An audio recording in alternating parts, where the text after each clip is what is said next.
আজ পড়ে শোনাচ্ছি কালজয়ী কথাসাহিত্যিক বিভূতিভূষণ বন্দ্যোপাধ্যায়ের নিশিপদ্ম উপন্যাসের দ্বিতীয় পরিচ্ছেদটি। দুপুরবেলা বসেদের সেই পুকুর বাঁধানো ঘাট, স্নান করতে নেমেছে পুষ্প। ঘাটে কেউ নেই, নির্জন শান্ত দুপুর। দূরে একটা উদাস করা ঘুঘুর ডাক শোনা যাচ্ছে। পুষ্প গলা জলে দাঁড়িয়ে শুনছে ঘুঘুটা একটানা ডেকেই চলছে। পুষ্প স্নান শেষ করে গামছাটা ভালো করে বুকে ঢেকে নিয়ে মাটির কলসিতে জল ভরে। নিজের চিন্তায় মগ্ন হয়ে ধীরে ধীরে উঠে আসে জল থেকে। ঘাটের ধারে একটা গাছের আড়ালে লুকিয়েছিলেন নেপাল বালুচে। আস্তে আস্তে পুষ্পর কাছে এগিয়ে আসেন। অতি শান্ত পর্ণে দরদি গলায় ডাকেন, পুষ্প। পুষ্প তাকে দেখেনি।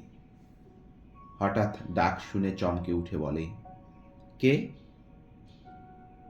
আমি রে, আমি, তোর নেপাল কাকা। বলে জোকের মতন পুরো ঠোঁট দুটো দিয়ে দুবার চেটে নেন। পুষ্প বিরক্তির স্বরে প্রশ্ন করেন, কি চান আপনি? আমতা আমতা করে নেপাল বলেন, না, চাই না কিছুই। তুই কাজ চেয়েছিলি না? আমি তোকে কাজ দেব, তবে এখানে নয়। পুষ্প বলে, কোথায়? তুই তো জানিস ব্যবসার ব্যাপারে আমাকে প্রায় কলকাতায় থাকতে হয়। সেখানে একটা ঘরও ভাড়া করেছি। যখন যাই নিজের হাতেই দুটো ফুটিয়ে নেই। তাই বলছিলাম তুই সেই বাসাতেই থাকবি। বলে নেপাল আবার আগের মতন জিভ দিয়ে ঠোঁট চাটতে থাকেন। চিন্তিতভাবে পুষ্প বলে, কিন্তু কাকাবাবু। তার কথা শেষ করতে না দিয়ে নেপাল বলেন, কিন্তু কি রে? আমি তোর ভালোর জন্যই বলছি। এখানে তোকে কেউ কাজ দেবে না। পুষ্প তেমনি চিন্তিতভাবেই বলে, দেখি চেষ্টা করে। বুড়ো মা রয়েছেন তো, ওকে ছেড়ে যেতে ইচ্ছে করছে না। নেপাল বলেন, দেখ, ইচ্ছে হলে আমাকে বলিস। আচ্ছা বলে পুষ্প কলসি কাঁখে হনহন করে চলে যায়। নেপাল লোভাতুর দৃষ্টিতে তার যাওয়ার দিকে তাকিয়ে থাকেন। পুষ্প বাড়িতে এসে একটা শতছিন্ন ময়লা কাপড় পরে। ভিজে কাপড় গামছাটা উঠোনের দড়িতে মেলে দিচ্ছিল। এমন সময় তার বুড়িমা লাঠিতে ভর দিয়ে বাইরে এসে দাওয়ায় বসে হাঁপাতে থাকে। পুষ্প লক্ষ্য করে বলে, কি হলো মা? ভর দুপুরে রোদ মাথায় করে কোথায় গেছলে? বুড়ি হাঁপাতে হাঁপাতে বলেন, মরতে গেছলাম। এমন গায়ের মুখে আগুন, দুটো পোড়া মুড়িও কি কারো জোটে না গো? পুষ্প কাপড় মেলতে মেলতেই বলে, লোকের আর কি দোষ মা? রোজ রোজ চাইতে গেলে কি কতদিন দেবে? ঝংকার দিয়ে বুড়ি বলে ওঠে, না, তোর বাপের জমিদারি আছে, বসে বসে খাবি। পুষ্প বলে, তোমার দুঃখ কষ্টের ভাত আমারও কি বসে বসে খেতে ইচ্ছে করছে মা? দেখছো না, লোকের দাঁড়ে দৌড়ে দিন রাত মাথা খুঁটে মরছি। এ গায়ে ঝি রাখবার মতন লোক কে আছে?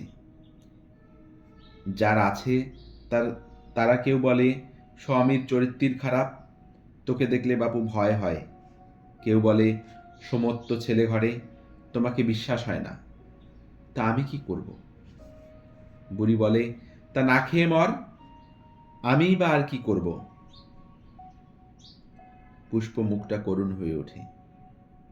বলে, আমি আমিও কি করব ভেবে পাচ্ছি না মা। কেউ কাজ দেয় না, ভিক্ষে চাইতে গেলে দূর দূর করে তাড়িয়ে দেয়। কি করবো আমায় বলতে পারো? তিক্ত বিরক্ত স্বরেই বুড়ি বলে, কি আর করবি? আজ তো ঘরে কিছু নাই। বুড়ো মানুষ পেটের জ্বালায় গা হাত পা দূর দূর করছে। দুপুর গড়িয়ে গেল, তুইও পেটে কাপড় বেঁধে পড়ে থাক, আমিও থাকি। পুষ্পর চোখ দুটো ছলছল করে ওঠে। কিছু না বলে হন হন করে বাড়ি থেকে বেরিয়ে যায়। বুড়ি ডাকে, পুষ্প, শোন শোন, এই ভর দুপুরে যাচ্ছিস কোথা, শোন। শোনে না, চলে যায়। পুষ্প লোকের বাড়ি বাড়ি ঘুরতে থাকে দুটি খাবারের আশায়। সে না হয় একবেলা না খেয়েও থাকতে পারে, কিন্তু তার বুড়িমার যে খিদের জ্বালায় গা হাত পা থরথর করে কাঁপছে। মান অপমান, ভয় লজ্জা সব কিছুকে অগ্রাহ্য করে পুষ্প ছুটে যায় একবারই, কিন্তু কোথাও কিছু পায় না।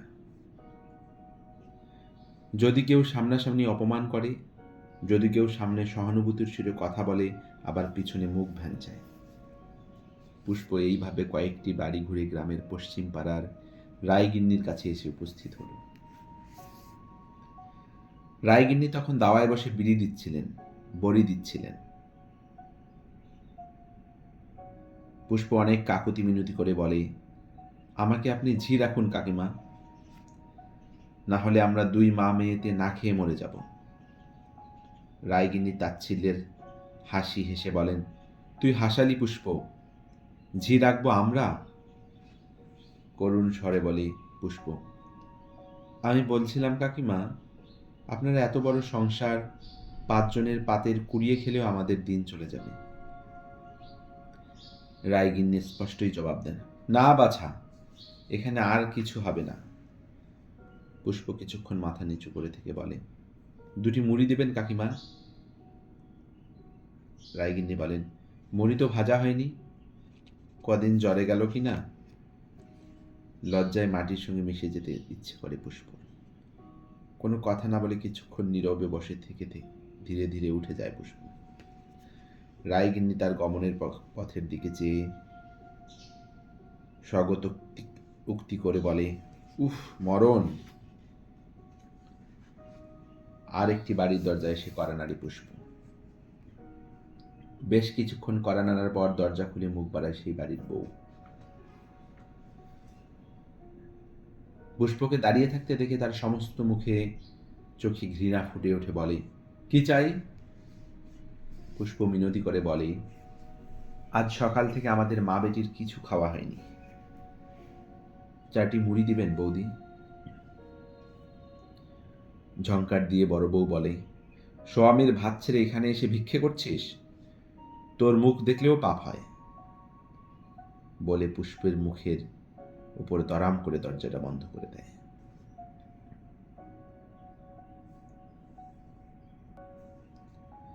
হতভম্বের মতন একটুখানি দাঁড়িয়ে হতাশ হয়ে পথে এসে নামে। একটুখানি এগোতেই পেছনে কার ডাক শুনে পুষ্প হঠাৎ থমকে দাঁড়ায়। ওই বাড়ির বড় বউয়ের দেওর এতক্ষণ আড়ালে দাঁড়িয়ে বড় বউ এবং পুষ্পের সব কথা শুনেছিল।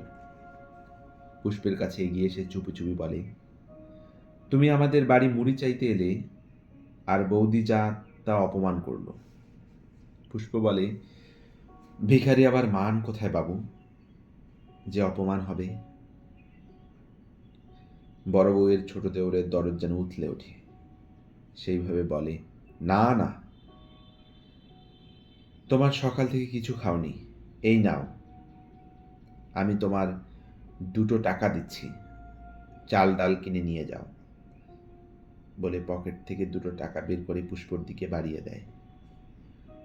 পুষ্প টাকা নিতে ইতস্তত করছে দেখে বলে, কি হলো, নাও। পুষ্প তার হাত থেকে টাকা দুটো নিয়ে মুঠোর মধ্যে চেপে ধরে কৃতজ্ঞতার সঙ্গে বলে, ভগবান আপনার মঙ্গল করুন। বলে পুষ্প 2 পা এগোতেই ছোকরাটি আবার তাকে ডাকে। পুষ্প থমকে দাঁড়ায়।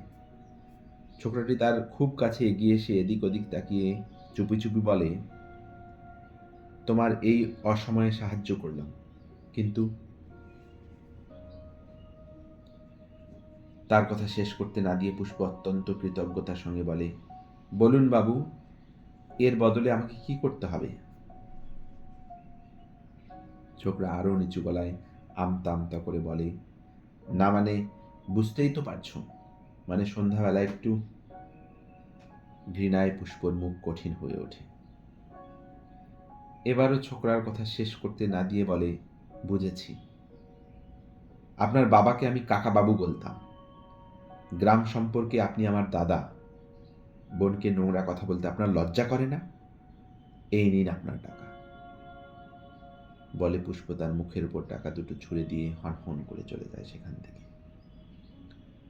ছোকরা টাকা দুটো কুড়িয়ে নিয়ে পুষ্পর যাওয়ার দিকে তাকিয়ে রাগে গড়গড় করতে করতে দাঁতে ঠোঁট চেপে বলে, আচ্ছা, আমাকে চটিয়ে তুই কেমন করে গায়ে থাকিস দেখব।